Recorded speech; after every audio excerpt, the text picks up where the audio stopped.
Hey everyone, welcome to True Crime Theatre. Get ready for Lee Daoshi's dramatic life and see how the family deals with media whitewashing. This bad boy turned good has set up an extravagant kidnapping plan. Talk about a cry for attention. In no time, the bodyguards and Old Joy chased them fiercely, ready to intercept like fast and furious.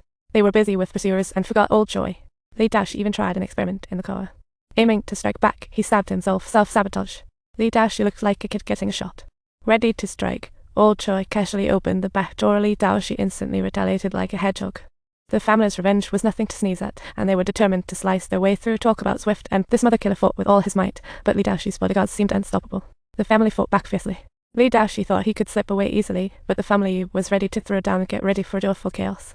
Amid the brawl, the Guardians Alliance worked together like a well-rehearsed troupe, scoring a killer hit. The woman who was leading the pack turned out to be none other than Cheyenne's affluent mother. Talk about bringing the heat with a fierce presence.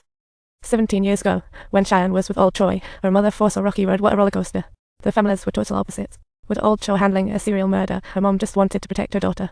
Unfortunately, the insane killer had Cheyenne in her sights, but only her body couldn't be found. What happened next was pure. Suddenly, the house went dark. Everyone scrambled for light, a terrifying spectacle. At the sight of the intruder, everyone wanted to sit in fear. Little did they know, the intruder meant no harm. This mysterious figure seemed intent on whisking away Lee Daoshi, while Cheyenne's mom completely missed the mark. Talk about a sitcom moment. She dashed outside and spotted a masked figure hauling Lee Daoshi away. Complete mayhem ensued. So they quickly reacted by unleashing their trained dogs, a classic game of cat and mouse. Woman Yunju sent her crossbow flying just as the figure was about to jump in the car. Things took a turn. She landed a shot, but the dog turned into a hero, saving the mysterious figure. So unexpected. And just like that, the mysterious guy whisked Lee Daoshi away, blaming it all on his die-hard fans. He decided not to pursue responsibility, which made headlines. What a legendary figure. At the precinct, Old Joy had bruises, and the chief was immediately suspicious. Old Joy denied it, but when he saw someone walk in, it was Cheyenne's mother. Talk about an awkward reunion. This fierce woman spotted Old Joy's injuries and was instantly confused. Are you the killer?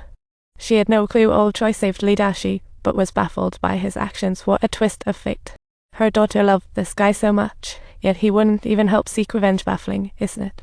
Old Joy knew he needed to expose Lee Daoshi's true face in front of the nation. Talk about a Game of Thrones moment. After all, so many people were blinded by Lee Daoshi's looks, willing to forgive his crimes. That's a real head-scratcher. Of course, some righteous folks disagreed, claiming Lee Daoshi killed 10 women in a spree. He waited for this day, all for fame and fortune, only for the defense lawyer to claim he's turned a new leaf. Now his books are flying off the shelves as if he's giving back to society. How bizarre.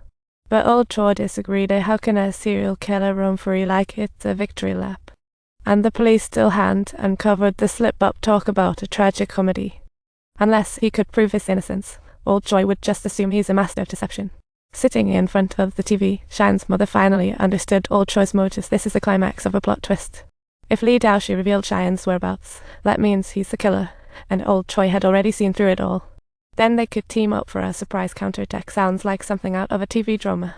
Just then, the live show invited viewers to ask questions, trying to lighten the mood. Suddenly, a viewer named Mr. Jai chimed in, calling Lee Daoshi a complete con artist. The moment those words left his mouth, the audience erupted, and the victim's family in front of the TV was stunned. The unexpected appearance of the real killer raised some eyebrows, and Old Joy was ready to set up a plan.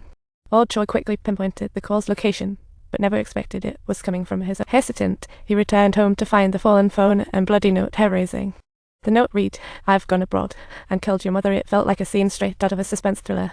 Old Joy was trembling, realizing it was the killer's last warning. Panic mode activated. In the dark room, he feared for his mother's safety, but just a moment later she appeared safe and sound. Turns out, it was the killer's final warning, possibly targeting his mother next. What a shocking twist. Old Joy noticed the killer looming across the street, hinting at the mistakes of his past. It was utterly mind-boggling.